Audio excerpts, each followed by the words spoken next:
Welcome to another story of love, resilience, and destiny. Before we journey into the heart of the Drylands with Mariana, please take a moment to like this video and subscribe to the channel. Your support helps us bring more touching stories from the countryside to life. Now, close your eyes and imagine a land where the sun is unforgiving, but the heart still finds a way to bloom.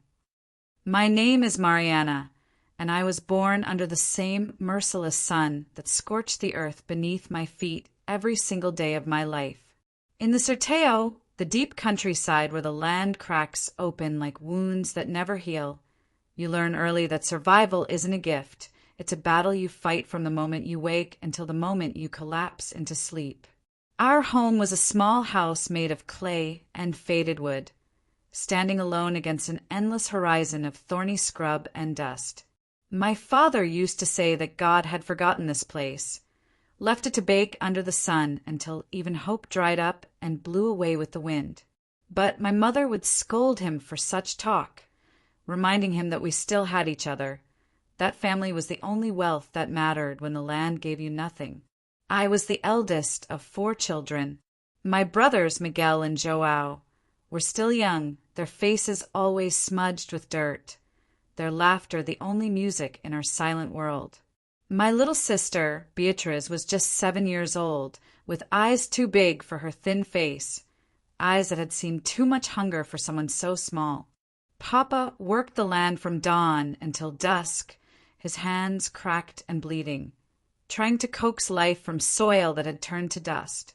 Year after year, the rains didn't come. Year after year, our crops withered before they could grow. The few animals we had, 3 goats and a skinny cow, grew thinner each season, their ribs showing through their hides like the bars of a prison. Mama took in washing when she could, scrubbing clothes on the rocks by the nearly dry creek bed, her fingers raw and swollen. I helped her, of course. That's what daughters do. We worked side by side in silence because what was there to say? We all knew the truth that hung over us like a vulture circling in the sky. We were drowning in debt, and there was no rain coming to save us. The debt had started small, years ago, when a drought killed our entire harvest.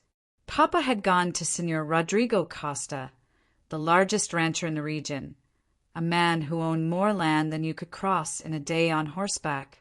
Rodrigo had lent Papa money for seed, for food, for medicine when Joao fell sick with fever. Each year, Papa promised to pay it back.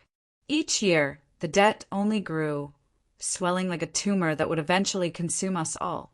I was 17 when everything changed.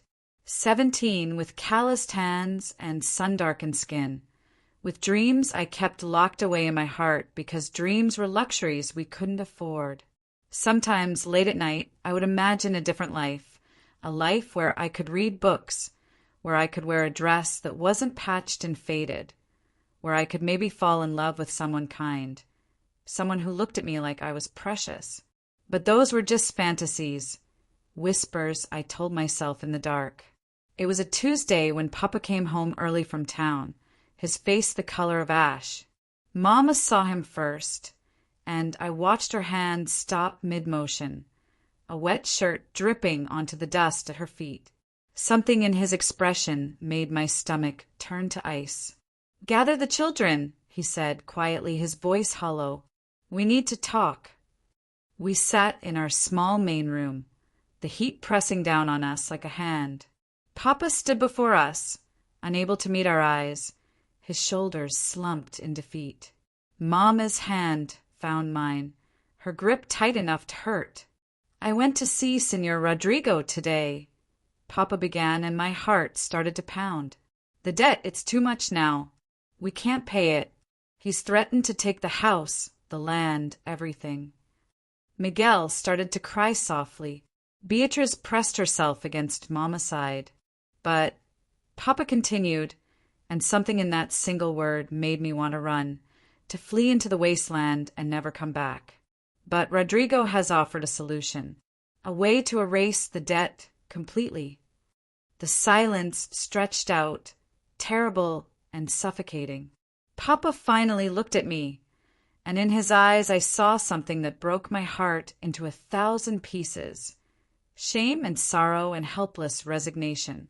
"Mariana," he whispered, "Rodrigo has asked for your hand in marriage. If you agree to marry him, the debt will be forgiven. The family will be safe." The words hit me like a physical blow. Marry Rodrigo Costa? The man had to be at least 45 years old, maybe older. I'd seen him in town, cold eyes, a cruel mouth, hands that gripped his horse's reins with casual violence. People spoke of him in whispers, of his temper, of the servants who worked his ranch with fear etched into their faces. "No," I heard myself say, the word barely a breath. "Papa, no. Please." "Mariana," Mama started, tears streaming down her face. "There has to be another way." My voice rose, cracking with panic. "I'll work more. I'll do anything, but please don't make me." "There is no other way." Papa's voice was flat, dead. "I've tried everything. We have nothing left to sell, no crops to harvest, no way to earn what we owe. If you don't do this, we'll lose everything. Your brothers and sister will starve. We'll have nowhere to go." I looked around at my family, at Joao's frightened face, at Beatriz clinging to Mama, at Miguel trying to be brave. I looked at the walls of the only home I'd ever known, at the life we'd built from nothing in this harsh, unforgiving land, and I understood, with a clarity that cut through me like a knife, that I had no choice at all. I was a sacrifice, a payment, a debt to be settled in flesh and blood. That night, I lay on my thin mattress and stared at the ceiling, feeling the weight of my future crushing the air from my lungs. In 3 weeks, I would become Señora Rodrigo Costa. I would leave this house and everything I'd ever known. I would belong to a man I feared, a man I didn't love, a man who saw me not as a person, but as a transaction. The tears finally came then, hot and bitter, soaking into my pillow as the desert wind held outside like it was mourning with me. The 3 weeks before the wedding passed like a fever dream, too fast and too slow all at once. Each morning I woke hoping it had all been a nightmare, and each morning the truth settled over me again like a shroud. Mama tried to make it bearable. She spoke in soft tones about duty, about sacrifice, about how strong I was. She told me stories of her own mother, who had married young to a man she barely knew, and how sometimes life surprised you, how sometimes things worked out in ways you couldn't predict. But her eyes betrayed her. When she looked at me, I saw guilt and grief warring behind her gentle smile. The women from the neighboring farms came to help prepare my trousseau, such as it was. There wasn't money for new things, so they brought their own daughters' dresses, their spare linens, whatever they could offer. Dona Helena, who lived 3 miles east, brought a white dress that had belonged to her sister. It was simple, faded in places, but clean and whole. She altered it to fit me, her needle moving with practiced efficiency while she hummed old songs under her breath. "Rodrigo Costa is a powerful man," she said one afternoon, not looking up from her sewing. "You'll want for nothing, Menina. No more hungry nights. No more wondering if the roof will hold through the storms." I said nothing. What could I say? That I would trade 1,000 hungry nights for 1 day of freedom? That I would rather patch our leaking roof forever than sleep under Rodrigo's? Word of the arrangement spread through the region like wildfire through dry grass. Some people looked at me with pity, others with envy. "Lucky girl," I heard one woman mutter at the market, "going from rags to riches just like that." She snapped her fingers, and the sound made me flinch. Lucky. The word tasted like ashes in my mouth. I saw Rodrigo only once during those 3 weeks. He came to our house on horseback, sitting tall in his saddle like a king surveying his kingdom. He didn't dismount. He looked at our humble home, at my father standing nervous and small in the doorway, at me lingering in the shadows behind. "Bring her out," he commanded, his voice deep and rough like stones grinding together. Papa gestured for me to come forward. My legs felt like water, but I obeyed, stepping into the brutal afternoon sun. Rodrigo's eyes traveled over me slowly, assessing, measuring. I felt like livestock at auction. "She's thin," he observed. "The drought, Senor," Papa stammered. "We all are. But she's strong, healthy. A good worker." Rodrigo grunted. "We'll fatten her up at the ranch. I can't have people saying I don't provide for my wife." The word wife, coming from his lips, made my skin crawl. "The wedding is set for Saturday next. Be ready." He didn't speak to me directly. Not once. He didn't ask my name, though he surely knew it. He didn't ask how I felt or what I wanted. I was simply goods being delivered, a transaction being finalized. After he rode away, leaving a cloud of dust in his wake, I ran. I ran past the house, past the withered garden, out into the scrubland where the thorny bushes tore at my skirt. I ran until my lungs burned and my legs gave out, and then I collapsed onto the hard earth and screamed into the dirt, screamed until my throat was raw and my voice was gone. When I finally returned home after dark, Mama held me without words, rocking me like I was Beatrice's age, stroking my hair while I cried myself empty. The night before the wedding, I couldn't sleep. I sat by the window, watching the stars scattered across the black sky like diamonds thrown carelessly onto velvet. The desert night was cold, such a stark contrast to the brutal heat of day, and I wrapped my thin shawl tighter around my shoulders. Beatrice crept to my side, her small hand finding mine. "Are you scared, Mari?" she whispered. I wanted to lie, to be brave for her, but I couldn't. "Yes," I admitted. "I'm terrified." "Will you come visit us?" "I don't know, Pequeña. I don't know what my life will be like." She climbed into my lap, too big for it really, but I held her anyway, memorizing the weight of her, the smell of her hair, the sound of her breathing. My baby sister, who would braid her hair after I was gone, who would tell her stories, who would check for monsters under her bed. "I'll miss you," she sobbed into my shoulder. "I'll miss you too, more than you can ever know." Miguel and Joao came then, and we sat together in a tangle of arms and tears, holding on to each other like drowning people clutching driftwood. My brothers, still so young, trying to be brave and failing.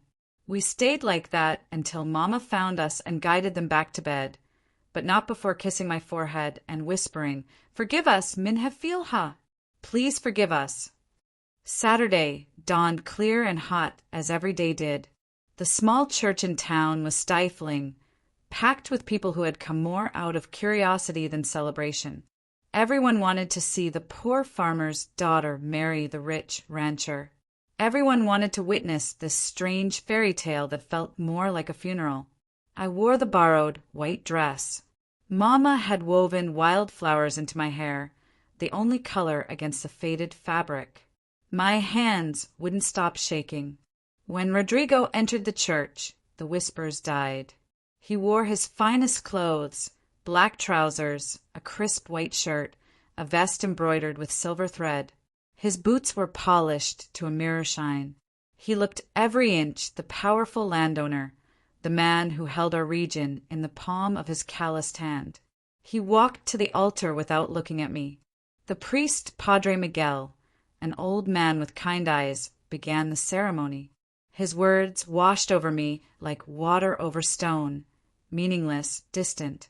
I heard myself responding when prompted, my voice coming from somewhere far away. I felt Rodrigo take my hand, his grip firm, possessive, his skin rough and hot. "Do you, Mariana Santos, take this man to be your lawfully wedded husband, to honor and obey in sickness and in health, for richer or poorer? Until death do you part?" This was it, the final moment, the door closing on the life I'd known, on the dreams I'd harbored, on the girl I had been. I opened my mouth and time seemed to stop. I could run. I could say no. I could bolt from this church and disappear into the vastness of the Sorteo, become dust and memory. But then I saw them. Papa with his head bowed in shame, Mama with tears streaming down her face, my siblings huddled together in the front pew. I saw our future without this marriage. Homeless, starving, scattered to the winds. I do, I whispered. The words felt like a death sentence. Rodrigo slipped a simple gold band onto my finger. It was too loose, sliding around. Another reminder that I didn't fit into this life, that I didn't belong to him no matter what the law said. I now pronounce you husband and wife. It was done. I was no longer Mariana Santos. I was Mariana Costa, wife of Rodrigo, prisoner of circumstance, girl buried alive in a woman's obligations. The journey to Rodrigo's ranch took 2 hours by wagon. 2 hours of sitting beside my new husband in suffocating silence while the sun beat down mercilessly and the wheels creaked over the rough dirt road. I had said goodbye to my family outside the church, holding each of them one last time while trying to memorize everything. The exact shade of Beatrice's eyes, the cowlick in Joao's hair, the gap in Miguel's front teeth. Be good, Mama had whispered in my ear. Be smart. Survive. Survive. As if this were a war I was being sent to fight. Rodrigo didn't speak during the journey. He sat rigid beside me, his eyes fixed on the horizon, his jaw set in a hard line. I stole glances at him, trying to understand the man who now owned me. His face was weathered, carved by sun and wind into sharp angles. There was no softness there, no warmth. When we arrived at his ranch, I gasped. The main house was massive, built of stone and painted white, with a red tile roof and a wide veranda. Gardens surrounded it, actual gardens with green plants and flowers, fed by deep wells. It was an oasis in the desert, a paradise built on the backs of people like my father. This is your home now, Rodrigo said, his first words since the ceremony. Valentina will show you around. He climbed down and strode toward the house without helping me down, without looking back. An older woman emerged, wiping her hands on her apron. She had gray hair pulled back in a severe bun and eyes that assessed me coldly. This must be Valentina. Come on, then she called. Get your things and follow me. My things. Everything I owned fit in a single cloth bundle. 2 dresses, a spare shift, my grandmother's comb, and a wooden horse Miguel had carved for me. That was all I brought to this new life. Valentina led me through the house, speaking in rapid sentences. This is the main room. Señor Rodrigo takes his coffee here every morning at dawn. Dining room. Lunch at noon sharp, dinner at sunset. The kitchen is through there. The library is off limits, unless the señor invites you. We climbed a staircase, my worn shoes silent on polished wood floors. Everything was so clean, so fine. Woven rugs, paintings on walls. I had never seen such luxury. And this, Valentina said, stopping before a heavy wooden door, is the master bedroom. Your bedroom now. The room was larger than my family's entire house. A massive bed dominated the center, its dark wood carved with intricate designs. Heavy curtains, a wardrobe, a washstand. Beautiful and terrifying. You'll sleep here, Valentina continued. The señor expects cleanliness and order. You'll bathe daily. Your duties as his wife are your own business, but the household expects discretion. I nodded, unable to speak. Dinner is in 2 hours. Don't be late. She turned to leave, then paused. Girl? Señor Rodrigo is a hard man. Fair but hard. He expects obedience, respect, and silence. Give him those things, and you'll have an easier time. Understand? Yes, señora. When she left, I stood in the center of that vast room and felt the full weight of my situation crash down. This was my prison now. Beautiful, comfortable, but a prison nonetheless. I walked to the window and pushed aside the curtain. The ranch spread out in all directions, corrals with horses, barns, fields that somehow stayed green. In the distance, I could just make out the mountains, hazy against the sky. Somewhere beyond those mountains was my family, my old life, everything I had known and loved. I pressed my forehead against the glass and cried quietly. Valentina's words echoed: obedience, respect, silence. The three pillars of my new existence. That evening, I sat at Rodrigo's dinner table for the first time. The table could seat 20, but it was just us, one at each end, an ocean of polished wood between us. Servants brought course after course: roasted meat, vegetables, fresh bread, fruits I had never tasted. More food than my family would see in a month. I could barely eat. Each bite stuck in my throat, heavy with guilt. Rodrigo ate in silence, methodically, never looking up. When he finished, he stood. "I have work to do. Don't wait up."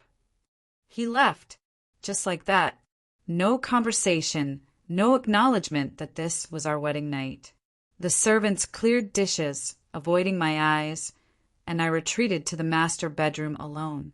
I changed into my nightgown, the one Mama had sewn from flour sacks, so poor compared to everything in this house. I climbed into the enormous bed and waited. I waited for hours, my body tense, my mind racing with fear and dread. But Rodrigo never came. I heard him eventually in the hallway, his boots on the wooden floor, pausing outside the bedroom door. My heart hammered. The doorknob began to turn, and then stopped. His footsteps retreated. A door closed in the distance. I lay in darkness, confused. What did this mean? Was he displeased with me already? Sleep came fitfully, full of dreams where I was running through the Sorteo, calling for my family, but they were always just out of reach. The next morning, I woke to bright sunlight. For a moment, I forgot where I was. Then reality settled back in, heavy and inescapable. Valentina found me wandering the hallway. "The Señor has already eaten and gone to inspect the herds. You'll take breakfast in the small dining room." She showed me my duties, how Rodrigo liked his study arranged, how his clothes should be laid out, what time he expected things done. I was being trained to be an accessory to his life, not a partner. Days blurred together in a strange, hollow routine. I barely saw Rodrigo. He rose before dawn and returned after dark. When we shared meals, he remained silent. At night, he never came to our bedroom. I learned he slept in a room off his study. A week passed. Then, too, I lived in his house, wore fine dresses, ate food I'd never dreamed of tasting, and felt more alone than ever in my life. On the 15th day of my marriage, everything changed.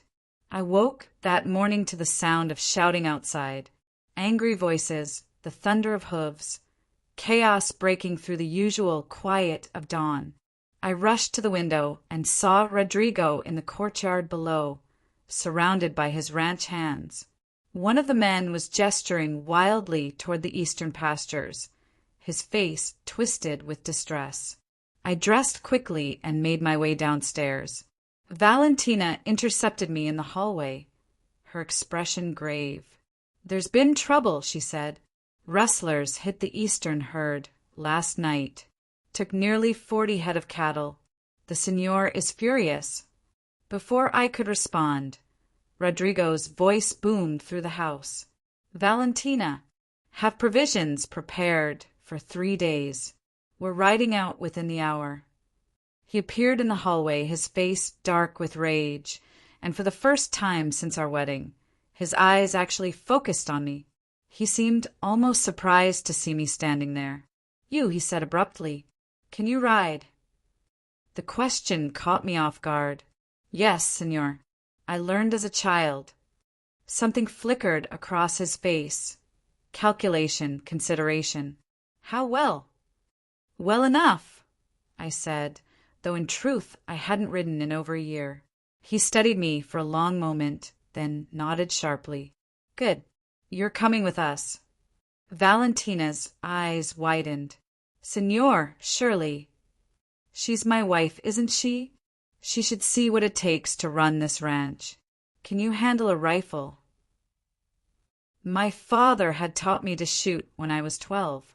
Yes, I answered. Then get ready. We leave soon. 20 minutes later, I found myself on horseback wearing a split-riding skirt Valentina had hastily found.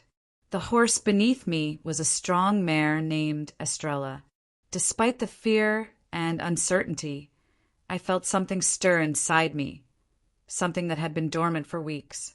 A spark of life, of purpose. Rodrigo led our group, 12 men and now me.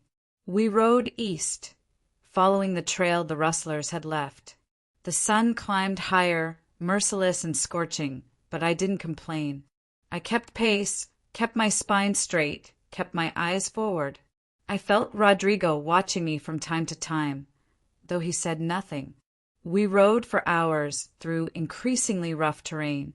The tracks led us deeper into the backcountry, into areas where the scrubland gave way to rocky hills and narrow canyons. This was dangerous territory, wild and lawless. Around midday, we stopped to rest. The men gathered in small groups, talking in low voices, checking their weapons. I sat apart, uncertain, until Rodrigo approached and handed me a canteen.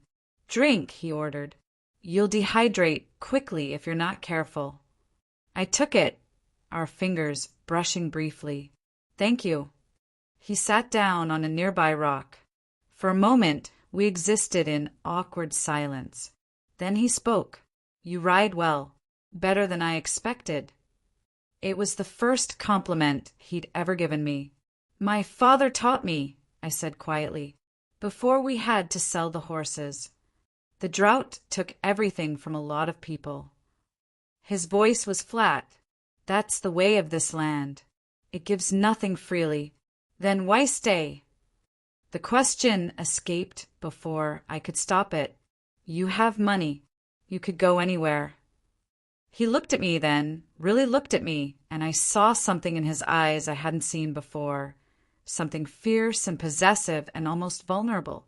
Because this land is mine. My father built this ranch from nothing, and his father before him. 3 generations of Costa blood are mixed into this soil. You don't abandon that. You fight for it, even if the fight never ends. Especially then. He stood abruptly, as if regretting the conversation. We move out in 5 minutes.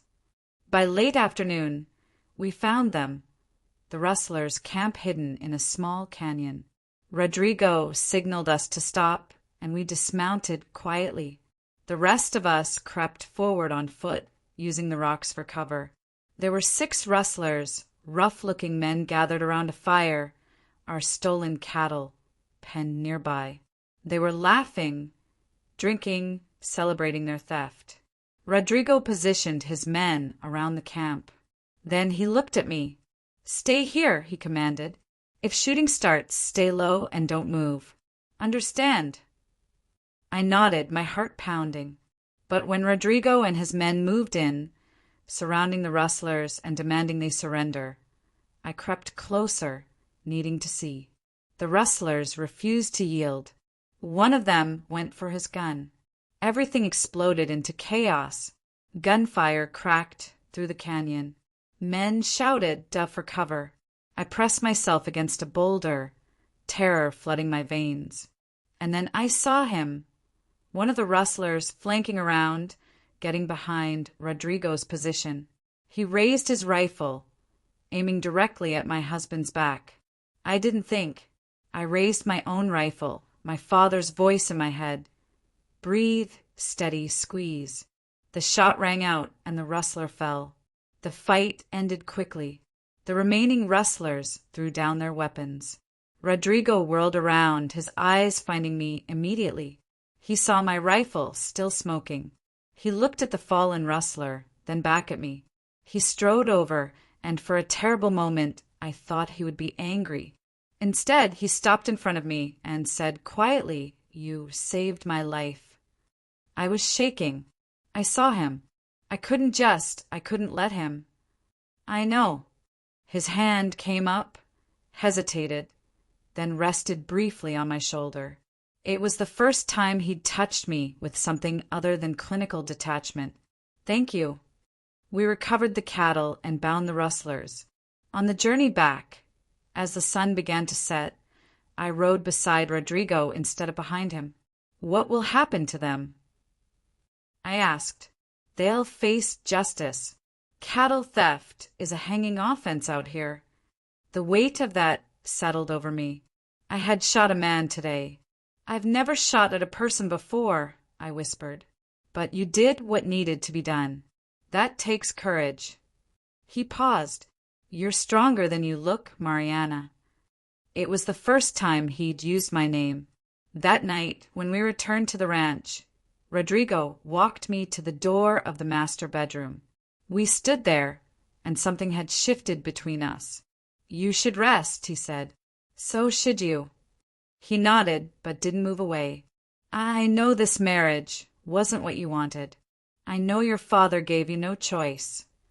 The admission shocked me. "Then why?" "Because I needed a wife and your family needed help. It was practical." He looked away. "I didn't think about what it meant for you." "Why do you sleep in your study?" The question tumbled out. His jaw worked. "Because I won't force myself on someone who fears me. I didn't want to see fear in my own wife's eyes every night." My breath caught. His distance had been a strange form of respect. "I don't fear you," I said softly. He looked at me, something warm kindling in his dark eyes. "No," he said slowly. "I suppose you don't. Not anymore." The next morning, I woke to find a note slipped under my bedroom door. The handwriting was bold and slightly uneven, written by a hand more accustomed to holding reins than a pen. "Meet me at the stables after breakfast. R." My heart fluttered strangely in my chest. In all our time together, Rodrigo had never sought out my company. He had tolerated my presence, acknowledged my existence, but never actively invited me anywhere. I dressed carefully, choosing a simple day dress but taking extra time with my hair. I told myself it didn't matter, that I shouldn't care what he thought of my appearance. But my hands trembled slightly as I fastened the pins. Valentina raised an eyebrow when I asked for breakfast early, but said nothing. Word had spread among the household staff about what had happened, about the shot I'd fired. I was no longer just the poor girl who'd been bought to settle a debt. When I arrived at the stables, Rodrigo was already there, checking Estrella's saddle. He looked up as I approached, and something in his expression softened. "I thought you might want to ride out with me this morning," he said. "I need to check the northern boundary fence. It's a pleasant route, less harsh than yesterday's journey." "I'd like that," I said, surprised by how much I meant it. We rode out together into the early morning coolness, before the sun could turn the air into a furnace. For a while, we traveled in silence, but it was different from the suffocating quiet of our wedding journey. This silence felt comfortable, natural. The landscape gradually changed as we rode north. The scrubland gave way to greener pastures where Rodrigo's cattle grazed. In the distance, I could see the fence line stretching toward the horizon. "How much land do you own?" I asked. 20,000 hectares, he said. "Give or take. My grandfather started with 200. He spent his whole life buying up parcels whenever neighboring ranchers failed. My father continued the work. Now it falls to me to keep it together." There was weight in those words, the burden of inheritance and expectation. "It must be lonely," I said quietly, "carrying all that responsibility by yourself." He glanced at me, surprise flickering across his features. "I've never thought of it that way. It's simply what must be done." Everything is what must be done for you, isn't it? Duty, obligation, necessity. When do you do something just because you want to? The question seemed to startle him. He was quiet for a long moment. I don't know, he finally admitted. I stopped thinking about what I wanted a long time ago. Why? Because wanting things that can't be had only leads to disappointment. Better to focus on what's possible, what's practical. Is that why you married me? I asked. Because it was practical. He pulled his horse to a stop, and I did the same. We sat there in the middle of the vast landscape, just the two of us and the endless sky. Yes, he said. At first, that's all it was. Your father owed me a debt he couldn't repay. I needed a wife. The other ranchers had started to question why a man of my position remained unmarried. There were whispers. It was becoming a problem for business. So when your father came to me, desperate, it seemed like a solution. The honesty stung, even though I'd known the truth. And now, I whispered. He turned to look at me fully, his dark eyes searching my face. Now I'm beginning to think I may have gotten more than I bargained for. Is that good or bad? A ghost of a smile touched his lips. I'm not entirely sure yet. We continued riding, checking fence posts and discussing the ranch. Rodrigo talked about his plans for the property, his concerns about the drought, the challenges of keeping everything running. I found myself asking questions, offering observations. For the first time, I felt like I was being included rather than merely tolerated. As we rode along a ridge, I noticed something in the distance, a small structure half hidden by trees. What's that? I asked, pointing. Rodrigo's expression changed, becoming guarded. An old line shack. We don't use it anymore. But something in his tone made me curious. Can we see it? He hesitated, then nodded. If you want. We guided our horses toward the structure. As we got closer, I saw it was a small cabin, weathered but still intact. Rodrigo dismounted and helped me down, his hand steady on my waist. He pushed open the door, which creaked on rusty hinges. Inside was a single room with a stone fireplace, a rough wooden table, and a bed frame. Dust covered everything, but there was something peaceful about the space. My grandfather built this, Rodrigo said, running his hand along the table. When he first started the ranch, he lived here for 3 years while he saved enough to build the main house. My father told me stories about it, how my grandfather would sit here at night, planning, dreaming. It's beautiful, I said softly. My father used to bring me here sometimes when I was a boy, he continued. He said it was important to remember where we came from, to understand that everything we had was built on sacrifice. He died in this cabin, actually. He'd ridden out alone, had a heart attack, and managed to make it here before he collapsed. We found him 2 days later. The pain in his voice was raw, unguarded. I moved closer without thinking. I'm sorry, I said. How old were you? 17. Old enough to take over the ranch, young enough to have no idea what I was doing. He finally looked at me. I haven't been back here since. Why did you bring me here today? He was quiet for a moment. Because yesterday, you saved my life without hesitation. Because you're my wife, and you deserve to know the real story of this place. And because I wanted to share something true with you. The air between us felt charged. I reached out and took his hand, the first time I had voluntarily touched him. His fingers were rough and calloused, strong and warm. Thank you, I whispered, for trusting me with this. We stood there in that dusty cabin, hands joined, and I felt the walls between us beginning to crack. He wasn't just the harsh rancher who had bought me. He was a man carrying wounds and memories, trying to honor a legacy that sometimes felt too heavy. As we rode back later that afternoon, something fundamental had shifted. We weren't strangers anymore. We weren't just two people bound by obligation. We were becoming something more fragile and more real. That night, for the first time since our wedding, Rodrigo knocked on the bedroom door before entering.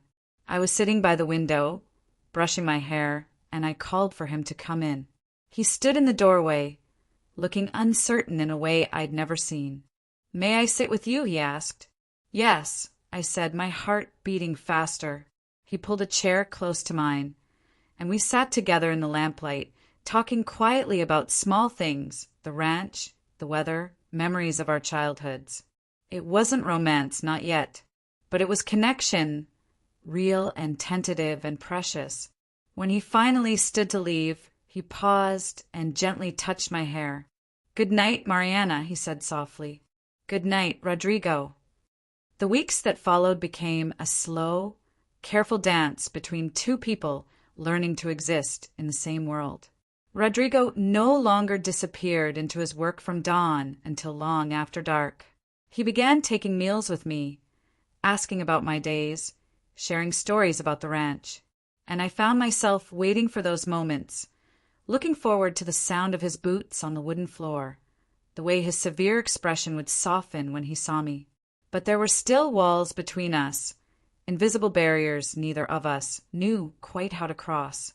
One morning, about a month after our ride to the cabin, Valentina found me in the garden, attempting to coax life from a small patch of earth I'd claimed as my own. My hands were covered in dirt, my hair escaping from its pins, and I'd never felt more at peace. "A letter came for you," Valentina said, holding out an envelope. My heart leaped. I wiped my hands on my apron and took it, recognizing my mother's careful handwriting immediately. I tore it open, hungry for news from home. The letter was short, written on precious paper that must have cost Mama dearly. She told me that Papa was working a new piece of land, that the boys were growing strong, that Beatriz missed me terribly and asked about me every day. She thanked me for the sacrifice I'd made, told me she prayed for my happiness, and signed it with all her love. But it was the final line that made tears spring to my eyes. "We received the money you sent. You have no idea what it means to us. Thank you, Minha Filha. Thank you." I looked up at Valentina in confusion. "What money? I haven't sent any money." Valentina's expression was unreadable. "Perhaps you should ask the Señor." I found Rodrigo in his study, poring over ledgers, as he often did in the afternoons. He looked up when I entered, and his eyes immediately went to the letter in my hand. "You sent money to my family," I said. It wasn't a question. He set down his pen slowly. "Yes." "Why didn't you tell me?" "Because I didn't do it for gratitude or recognition. I did it because they needed help and I have the means to provide it." He paused. "And because you left everything to come here.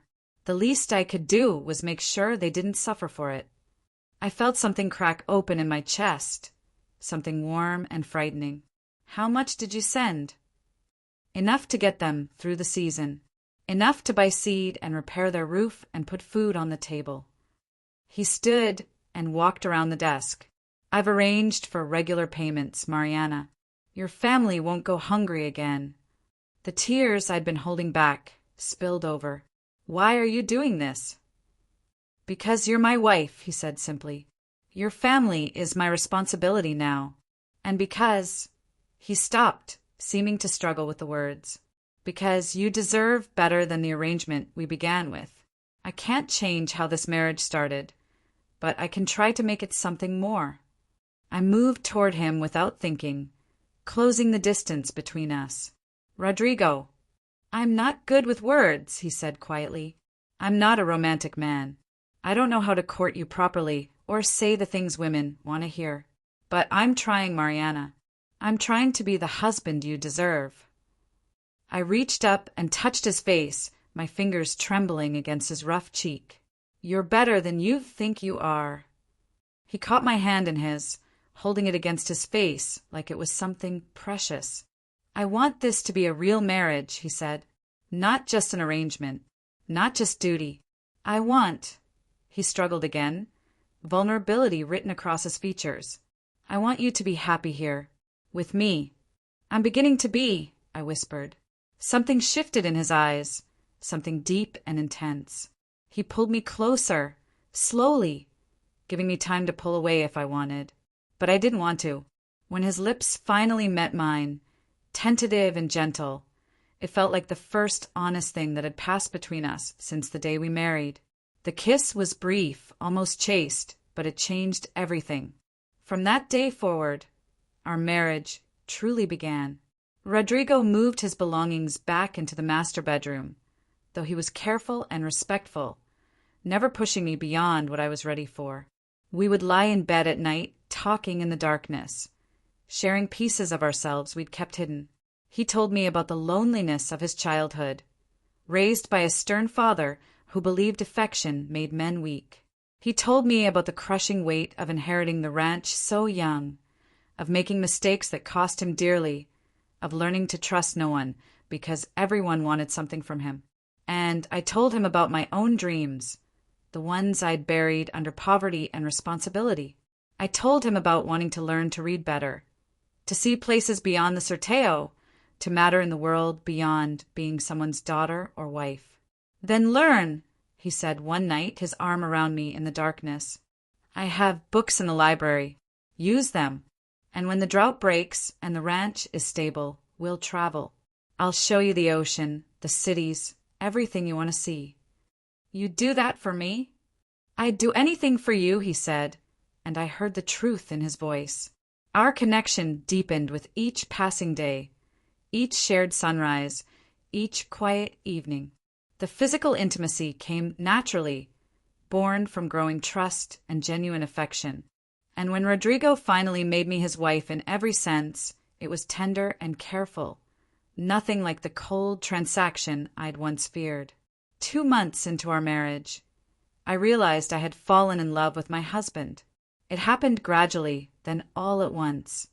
The way his face lit up when he saw me, the gentle way he touched my hair, the fierce protectiveness in his eyes when anyone spoke ill in my presence, the way he listened when I talked, really listened like my words mattered, the way he'd started smiling more, laughing even, the severe lines of his face softening into something almost boyish.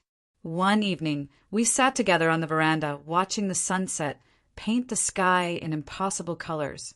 His hand found mine, our fingers intertwining naturally. I have something to tell you, I said, my heart pounding.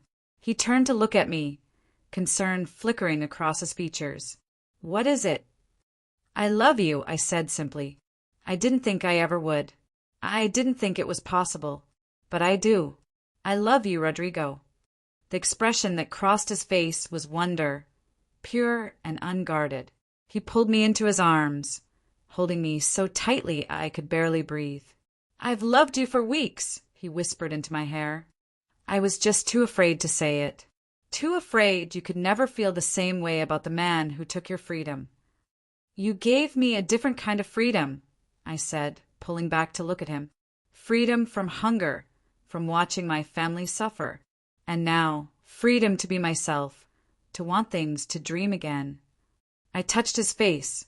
You gave me everything. He kissed me then, deep and passionate, and I felt complete for the first time in my life. That night, lying in his arms, I thought about the terrified girl who'd stood in that church 2 months ago, certain her life was ending. She couldn't have imagined this, couldn't have imagined finding love in the last place she expected it. The Sorteo was still harsh, the sun still merciless, the land still unforgiving. But none of that mattered anymore. I had found home in the heart of the man I'd been forced to marry, and he had found his in mine. 6 months had passed since our wedding day, and the world had transformed in ways I never could have imagined. The ranch that had once felt like a prison now felt like home. The man I had feared now held my heart completely. And the girl who had arrived here broken and defeated had discovered a strength she never knew she possessed. But life in the Sorteo is never content to let happiness exist unchallenged. It started with the clouds, or rather the lack of them. The drought that had plagued the region for years was worsening. Each day the sun rose merciless and unrelenting, baking the earth until it cracked open like wounds. The cattle grew thinner despite Rodrigo's best efforts. The wells that had sustained us began to run low. I watched the worry lines deepen around Rodrigo's eyes, saw the weight settling back onto his shoulders. He spent longer hours riding the property, assessing the damage, making impossible decisions about which herds to sell, which workers to keep on. The tender husband who had held me in the darkness became once again the hard rancher who bore the survival of everything on his back. But now I understood him.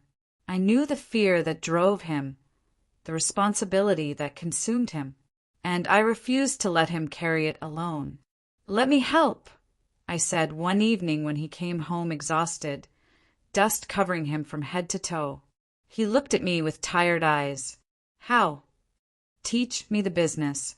Let me manage the household accounts. Deal with the suppliers, handle the correspondence.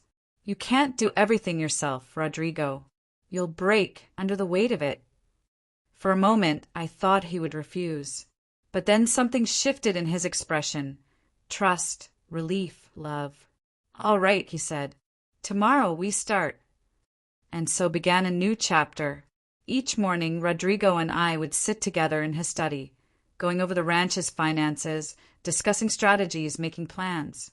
I discovered I had a head for numbers, an ability to see patterns and solutions he sometimes missed.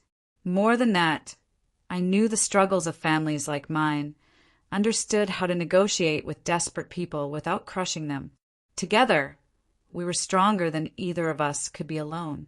Word spread among the neighboring ranches that Rodrigo Costa's wife was involved in the business. Some of the old ranchers grumbled about it, but they couldn't argue with results. Under our combined management, the ranch weathered the drought better than most. Then came the day everything changed again. I was in town with Valentina, purchasing supplies, when I saw them, my family. Papa's wagon pulled up to the general store, and I watched as Mama climbed down, followed by Beatriz and the boys. They looked better than when I'd last seen them, healthier, their clothes less threadbare. "Mama!" I called out, running toward her without thinking. She turned, and her face lit up with such joy it made my heart ache. "Mariana, minha filha!" We embraced in the middle of the dusty street, crying and laughing.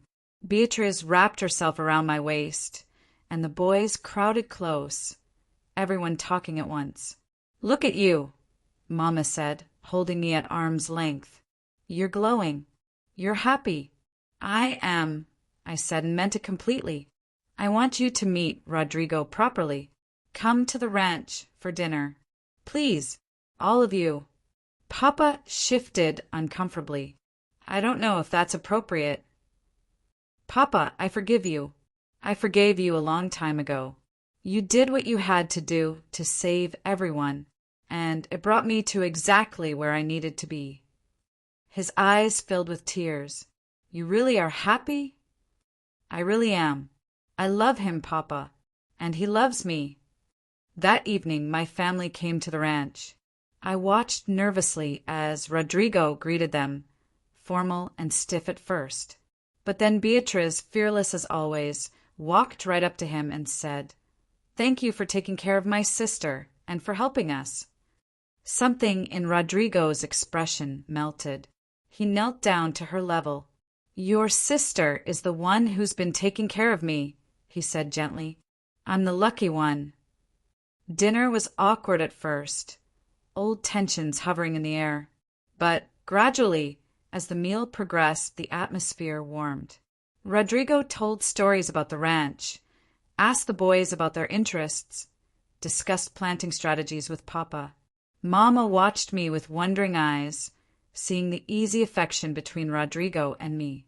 After dinner, Papa asked to speak with Rodrigo privately. I watched them walk out onto the veranda, my heart in my throat. When they returned, both men looked lighter somehow. Papa approached me and took my hands. "I'm proud of you," he said quietly, "not just for saving us, but for building something real from an impossible situation. You're stronger than I ever gave you credit for. I learned from you, I said. You taught me to survive, to fight, to never give up. I just applied those lessons differently. As my family prepared to leave, Rodrigo pulled Papa's side once more. I watched as he pressed something into Papa's hand. Money, though Papa tried to refuse it. Rodrigo said something I couldn't hear, and Papa nodded, his eyes glistening.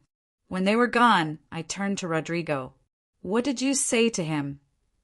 I told him that his debt was paid in full, more than paid, and that from now on, any help I give is family helping family, not creditor and debtor. He pulled me close. They're your family, which makes them mine. We take care of our own. I kissed him then, there in the fading light, pouring all my love and gratitude into it. 3 months later, the impossible happened. It rained. Not a drizzle, not a brief shower, but a true rain that lasted for 3 days and soaked deep into the parched earth. I stood on the veranda with Rodrigo, watching the water fall from the sky like a blessing. It's over, Rodrigo said, his arm around my waist. The drought is breaking. No, I said, looking up at him. It's just beginning. Our real life together, everything we've been through, was just preparation. He smiled, that rare, beautiful smile that still made my heart skip. Then, I can't wait to see what comes next. I placed his hand on my stomach, where a secret had been growing for weeks. His eyes widened as understanding dawned. Mariana, are you? Yes, I whispered. We're going to have a baby. The joy that flooded his face was brighter than any sunrise. He lifted me up and spun me around, both of us laughing in the rain, soaked and happy and deeply in love. This was my life now, not the one I'd planned, not the one I'd dreamed of as a girl, but it was mine, built from ashes and obligation into something beautiful and true. I had been forced to marry a stranger and found the love I'd always dreamed of.